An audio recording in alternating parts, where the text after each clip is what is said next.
love having you guys here with me every single day. And today's going to be a lot of fun, and I've done this before in the past. Today, I'm going to bring you through my process of putting together a professional comic book cover. Again, I was paid for this. Woohoo! And this is actually going to be published, and it will be coming out, I believe, in February. If I'm not mistaken, mid-February.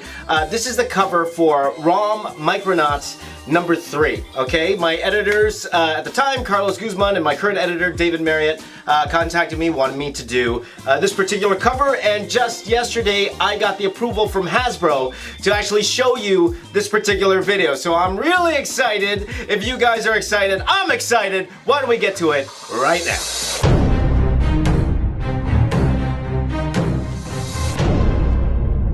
So before we actually get to the drawing part, because I know a lot of us actually just want to jump in and just start drawing, finishing, get a finished product out there. We're artists, we like to do that. But you, especially when you're working for a specific publisher, you need to show them thumbnails first, okay? You need to give them an idea of how you want to put this particular drawing together. So that's how I started out, and I sent them this particular layout right here. This is the layout that I gave them. We have Rom the Space Knight right in the middle, and the Micronauts surrounding him. Very, very movie posterish. That's what I was going for, that kind of movie poster feel. And I pretty much got approval right away, which is a good thing. Now, especially in comics, I find, unless your layout isn't really the best, right? Or it just doesn't work, for the most part, they do approve pretty fast. Everything, it's like, unless the story isn't working very well, or it doesn't match the story very well, or maybe a character wouldn't be doing certain things that you were making them do in your particular layout, that's pretty much when they would tell you to change it. But that's why layout is very crucial, because it's what, once you get that approved, pretty much after that it's just finishing, and it's very rare after that that they will ask you to change certain things, okay? So that's what I did. This was the layout that I sent them. They approved it. Now let's get to the drawing part. Here we go, starting to draw. Now, as you see there in the corner, roughly, I printed out the layout of just a part of it, just so I could actually get the size. But it's more for proportions, right? More for proportions, how everything should relate to each other. So going ahead and roughing out the whole entire cover. Now, I'm actually working a lot bigger than normal standard size. Standard comic book size is 11 by 17 inch, or roughly around the same as an A3 size if you're outside of North America. Here I'm working on two, I believe the size is 14 by 17 boards. So you tape those together, so the size is 28 by 17. Yeah, that's right, 28 by 17, but try to keep the proportions so that it would fit an actual comic book cover.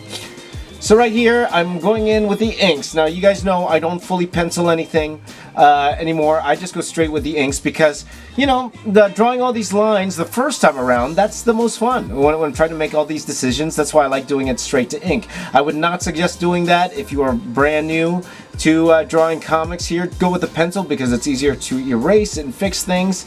And, because everyone makes mistakes, myself included, even today.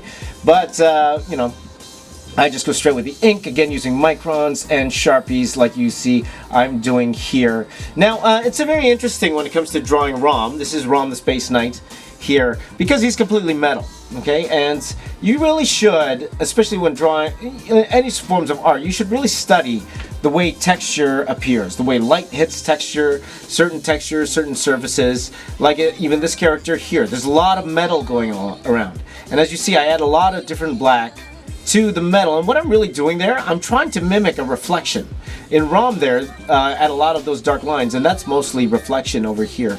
So the way I would render that would be completely different than the way I would render things like skin, things like cloth, things like cotton, different surfaces. So it pays to really pay attention to the way textures work out. I think some of my 3D experience helped me understand that. But as you see here, drawing that particular character there, that's a lot of fun. Like a lot of these Micronauts, they're really, really cool characters, and a lot of the designs, they're pretty much, I think I'm pretty much built for drawing this type of character here. Maybe they'll give me an issue or two one of these days. But drawing this character was a lot interesting because her actual outfit is completely black for the most part, and she has, I believe it's blue, like highlights, very Tronish in that sense. So whenever you're doing a character that's completely black like that, in terms of value on the costume, it's interesting. Like some people just draw it completely black, and some like myself, I put little highlight areas in it.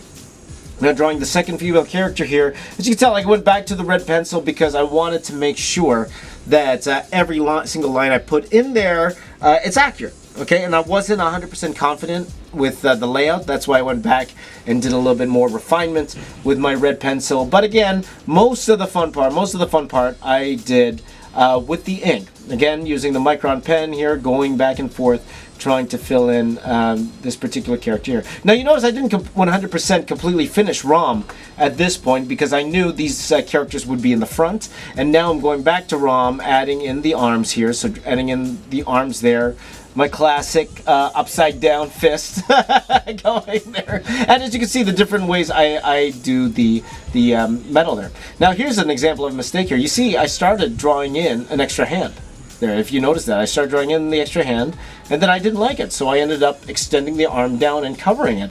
So, and for the most part, it works. And I'm pretty sure you wouldn't have even noticed unless I told you that, but for the most part, it works. And now here, drawing this particular character here, again, these Micronauts designs, I'm having so much fun doing that. But again, an outfit where that's pretty much completely metal, so rendering it like it's metal. All the hatching, it changes when I'm drawing something like this. Adding little notches here and there, but again, all of those little solid black lines, pretty much I'm trying to mimic reflection. Now this particular character here is a lot of fun. As you see, I worked on the shoulder there. I would suggest using an ellipse guide, guys. One thing that really makes a drawing, it takes someone out of a particular drawing, is if the ellipses are bad. Okay, and that's for things especially like cars, the wheels. If your wheels aren't good, well rounded, as I say, your wheels, it could really take someone out of your drawing, and it could put it in that bad drawing category. So if there's anything you're going to use a circle template for, it would be like things like wheels and stuff like that. Okay. But this is a character, a lot of fun. You have that little character inside manning the bigger robot. A lot of fun. And finishing it off, of course, with the bad guy looming over everyone there. This whole piece, I wanted it to feel really movie poster-ish. And I think I did achieve that with, for the most part, bringing this all together here. But that's pretty much it. That's done. This whole cover took about 6 hours actual filming time. Add another maybe hour the layout and going to the bathroom, stuff like that. So maybe 7 to 8 hours in total to draw this. And here's the cleaned up version. When I brought it into Photoshop, fully scanned in, tightened up the blacks, filled in some black areas where they needed, but for the most part not changed too much, and I was really happy with that. That is what I sent in, which got approved by Hasbro. And here is the actual final fully colored version of the cover. This is how it's going to appear when it hits stands. So yeah, this was a lot of fun to do.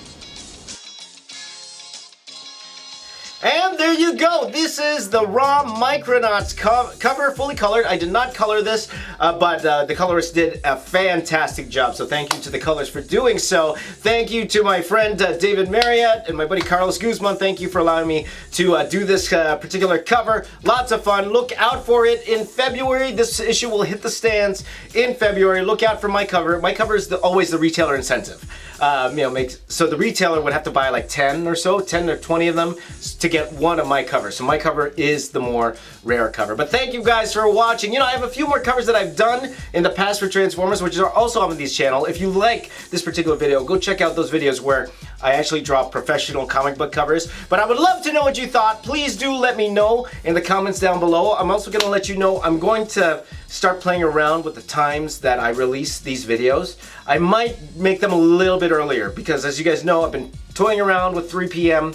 and I'm trying to think maybe it'd be better if I actually make it a little bit earlier so I can focus on other things in the afternoon. Just to let you know, there are some exciting freelance projects coming up for me, and I wish I could tell you more about it right now, but I just can't. Okay, so you just have to sit tight for those, but We'll see how that goes. But let me know what you thought of this particular video, and thank you guys for following along. Hey, if you're new to my channel, you looked around, you like what you see, if you wouldn't mind hitting that subscribe button, well, I will be your friend for life. Join my 52,000 other best friends and be my friend for life. Also hit that like button, share this video with all your friends, check out all of my previous videos if you haven't already. And my name is James, I am the box office artist. I'm here to say keep drawing, and I'll see you all tomorrow.